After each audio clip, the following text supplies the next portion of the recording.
It's our favorite part of the week, time to talk politics with our roundtable guests who will be right, who will be wrong. I will be right. I don't know about the rest of them. KATV's Janelle Lilley, top business and politics contributors Frank Scott and Steve Brawner. Thank y'all all for being here. Thank you, Ruby.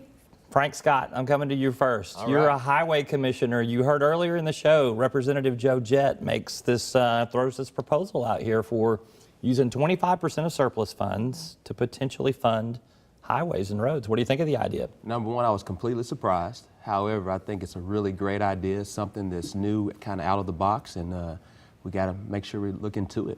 All right, Steve Brawner, what do you think?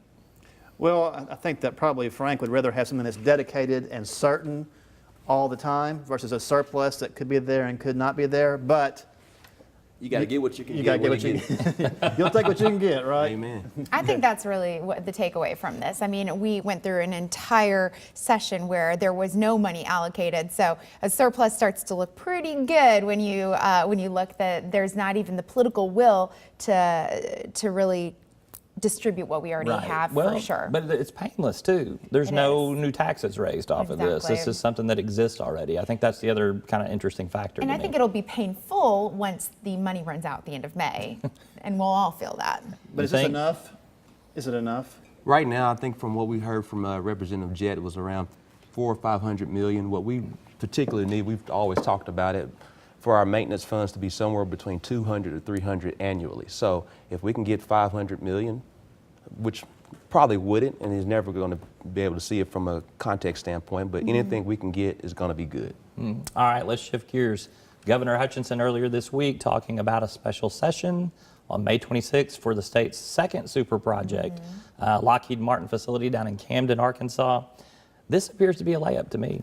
It kind of does, doesn't it? It seems to be something that a lot of folks can get behind. It's tech, and we're very proud of Lockheed Martin in And our the state. military. Anyways, the military, it's tech, it's a cool new toy for the military, the Humvee, 2.0. And I think it's just an exciting thing for folks to be able to talk about, and it's going to give them a little excitement going into another session. Even though there was a lot of fatigue towards the end of the last one, I think the fact that we're there for such a cool reason is going to kind of push them forward. What about the economic ripple effect of this, Frank? Well, the economic ripple effect, you have to think first and foremost, it's going to South Arkansas, it's going to Camden. They're going to secure about 500 jobs already existing.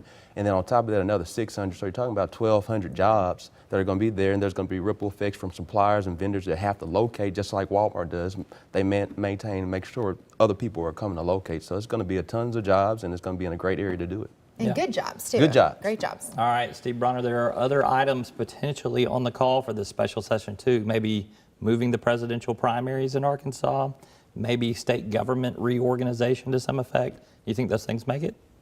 Well, we will know if they're going to pass by whether or not they're on the call. Because Exactly. the way a special session works is that it's not on the call unless the governor, unless it's a layup for the governor. So we know the JLTV plant is a layup. There is no way legislators are going to vote against an auto plant, basically, that we've always wanted. But the primary question, that was already discussed in the legislative session, and it did not pass then. So there appears to be some kind of question about it. So we'll know again if it's going to pass by whether or not it's included in the call. I'm not sure that's the best place to do a special session item of business, though, when you've just had something in a regular session like that. I mean, it's been debated, as you said. So, I mean, why are we bringing it up again?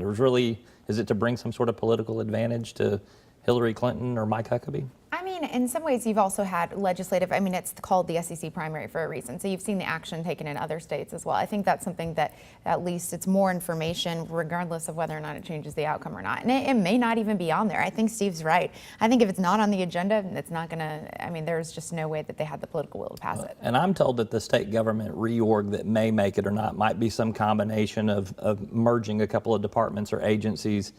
Whether that saves some money or not might just be a little bit of window dressing more than anything else. Anybody else hearing anything along those lines? You're not.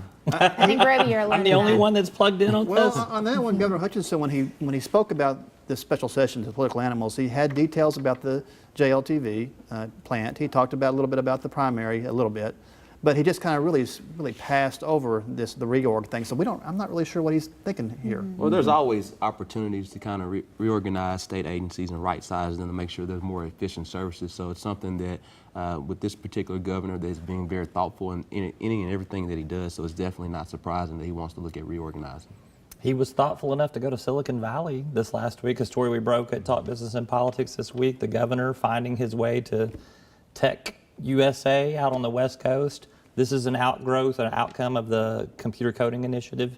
Do you think he's got to have a quick score out of this to earn points off of this? I don't know if he has to have a quick score, but this is a big deal, number one. We're getting a lot of national attention from Wired Magazine, where Governor Hutchinson is basically creating some generational change with this new coding policy, because if you just get a fraction of students that are starting at pre-K and go several years by obtaining this type of education, not only will they be coders, but they can also do different things from STEM education. So it's going to change the game.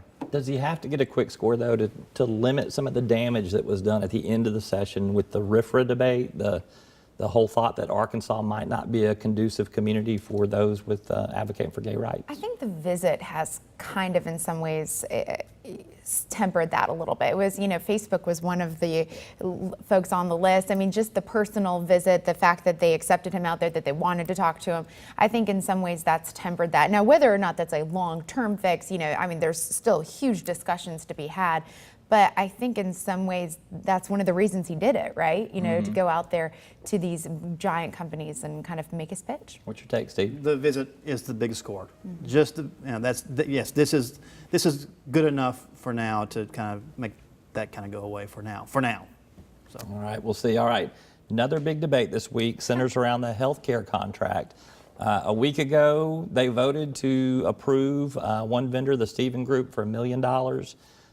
They've had to go through a couple of hoops this week, and they have decided to go ahead and do it despite the co-chairs of the task force saying, we're not against this, it's too divisive. What's your take? Lots of fireworks on this one, and it was really interesting to see how this all played out. Unfortunately, you can't live stream it because that was also voted down. So personal journalist jab right there.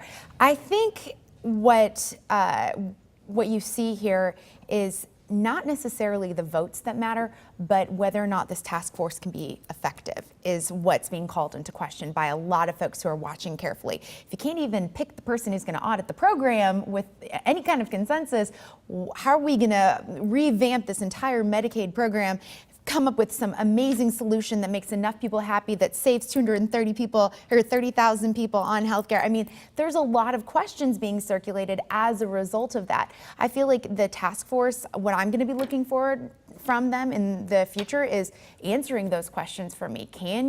Can you prove to me, once again, restore my faith that you guys are going to be functioning in a way that is going to provide some grand solution?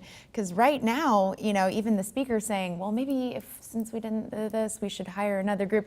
I just don't understand. I want to come back to that. But do you think that if the vote had been 9-7 for the other choice that was in the finals, do you think we would have had the same debate this week? I do think so. I did talk to Senator Hendren, and Senator Hendren is a pretty sincere guy, and when he calls a spade, he said, yes, we definitely would have done this. He chaired the School Health Reform Task Force, School Health Employee Insurance Task Force, and said consensus was absolutely necessary. We had to have it. Any kind of 9-7 vote, if we can't even get a 75% vote on hiring the firm, how are we going to get the legislature to vote 75% to do something with the private option and change health care in Arkansas? So I think that was a sincere effort.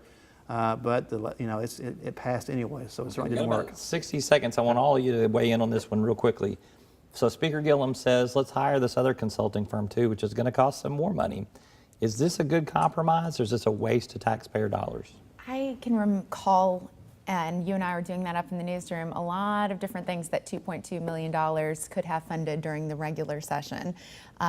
One of them being income tax cuts for retired military veterans, during the first year. So I think you're going to get a lot of pushback from that. Well, we got to recognize, while I don't like that we're going to spend $2.2 million, this is one-time money, and I'd rather have spent this type of money to take care of 230,000 people. I would be surprised if they hired a second one. They actually tried to speak to both firms privately to see if they would be willing to have some kind of compromise agreement. They weren't willing to do it privately. I don't see that happening this way either. All right, Steve Brawner, Frank Scott, and Janelle Lilley, thank you all for being here. We made our time deadline. I appreciate you very much. And I think my voice has held up throughout the whole show. That is all for this week's edition of Talk Business and Politics. Thank you so much for tuning in. Have a busy and a productive week, and we will see you next time.